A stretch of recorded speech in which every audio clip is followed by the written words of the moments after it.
नमस्कार दोस्तों, मेरा चैनल कथा भक्ति सागर में आप लोग का स्वागत है। आज हम दुर्गा सप्तमी की 5वां अध्याय की कथा सुनेंगे। ऋषि बोले, प्राचीन समय में शुभ निशुभ दोनों असुरों ने बल के मध्य में आकर इंद्र का त्रिलोकी का राज्य और यज्ञों के भाग छीन लिए।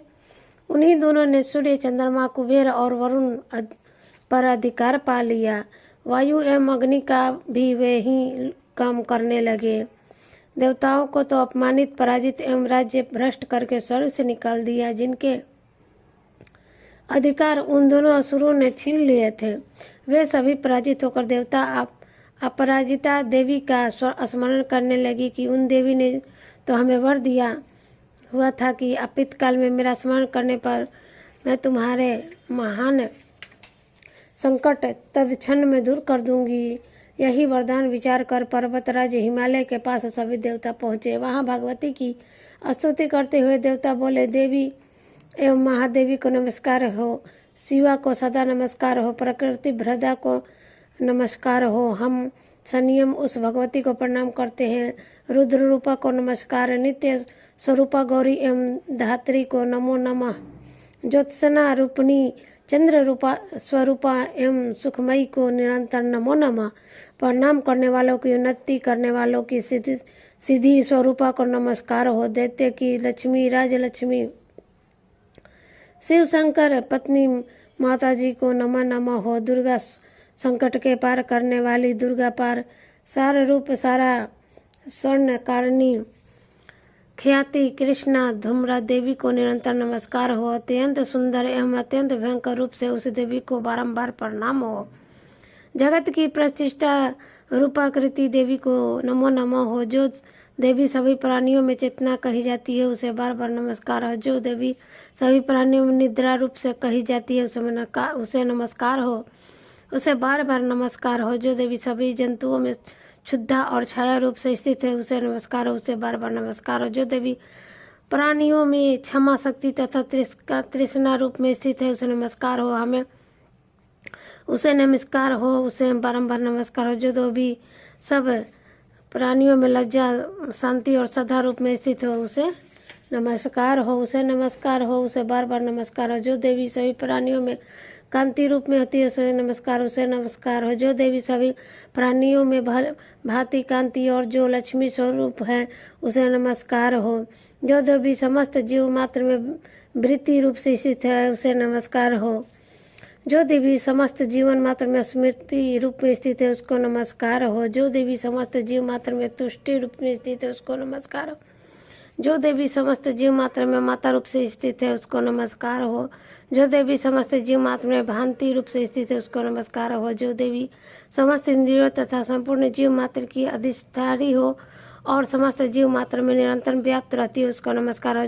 जो देवी इस सारे जगत में व्यापक होकर चैत्य रूप में स्थित हो उसे नमस्कार हो। प्राचीन काल में अपने मनोरथ के सिद्धि के लिए देवताओं ने जिस देवी की स्तुति की, इसी प्रकार कई दिनों तक सुरपति इंद्र जिसकी सेवा करता रहा, वह मंगल रूपा परमेश्वरी हमारा मंगल एवं कल्याण करे, हमारी आपत्तियों दूर करे, दुष्ट देवताओं से सनाति हम संपूर्ण देवता जिस भगवती ईश्वर को नमस्कार कर रहे हैं और भक्ति पूर्वक रणमता के रूप में मनुष्य द्वारा स्मरण किए जाने पर उनकी विपत्तियों का नाश कर रहे हैं, वह हमारी भी सभी विपत्तियों को दूर करे। ऋषि बोले, हे राजन, सभी देवता जब इस प्रकार भगवती की स्तुति कर रहे थे उस समय श्री गंगा जी के जल में स्नान करने के लिए श्री पार्वती जी आई। उस समय सुंदर भव्य वाले पार्वती जी ने देवताओं से पूछा कि तुम लोग किसकी स्तुति कर रहे हो। तब उनके शरीर को से प्रकट होकर शिवा बोले, ये देवता तो शुभ दैत्य से सताए हुए एवं संग्राम में निशुभ से पराजित हुए मिलकर मेरी ही स्तुति कर रहे हैं। श्री पार्वती के शरीर कोश से श्री अंबिका जी का प्रकट हुआ, इसी कारण सारे संसार में कौशिकी के नाम से प्रसिद्ध है। इस प्रकार जब कौशिकी प्रकट हुई श्री पार्वती जी के रूप में काली हो गई, अतः हिमालय में रहने वाली काली का नाम विख्यात हुआ। उनके अत्यंत शुभ निशुभ के सेवक चंड तथा मुंड ने वहां आकर उस अंबिका देवी को देखा तो उस समय परम सुंदर रूप धारण कर रही थी। उन दोनों ने शुभ दैत्य को जाकर बताया कि हिमालय को अपनी कांति से प्रकाशित करती हुई परम सुंदरी स्त्री वहाँ बैठी है। वैसे उत्तम परम सुंदर रूप किसी ने भी नहीं देखा होगा। हे असुरराज, वह देवी कौन होगी, इस बात का आप ही पता लगाए और उसे ग्रहण कीजिए। वह स्त्री क्या हैरत नहीं है, उसके तो सभी अंग बड़े मनमोहक है, अपने दिव्य कांति से दिशाओं को प्रकाशित कर रही है। दैत्य, वह तो बैठी हुई है, आप जाकर उसे देख लो। हे प्रभु, जैसे ही मैं आप उसे ग्रहण कीजिएगा। ऋषि बोले। तब चंडमुंड के वचन सुनकर शुंभ ने महा असुर सुग्रीव को दूत बनाकर देवी के पास भेजा और कहा कि तुम मेरी ओर से उसे इस प्रकार से कहना कि इस प्रकार का उपाय करना जिससे वह प्रसन्न होकर अत्यंत शीघ्र ही यहाँ आ जाए। यह सुनकर वह दैत्य पर्वत के उस प्रदेश पर पहुंचा जहाँ अत्यंत सुंदरी बैठी हुई थी। वहाँ पर देवी बैठी हुई थी। वहाँ जाकर उसने देवी से मधुर वाणी द्वारा कोमल वचन कहे। दूत बोला, हे देवी, दैत्यों का स्वामी शुंभ तीनों लोक में परमेश्वर है, मैं उसका दूत हूँ, उसने आपके पास भेजा है। मैं वहाँ जो आपकी आज्ञा न मानता तो उसे परास्त कर देता हूँ।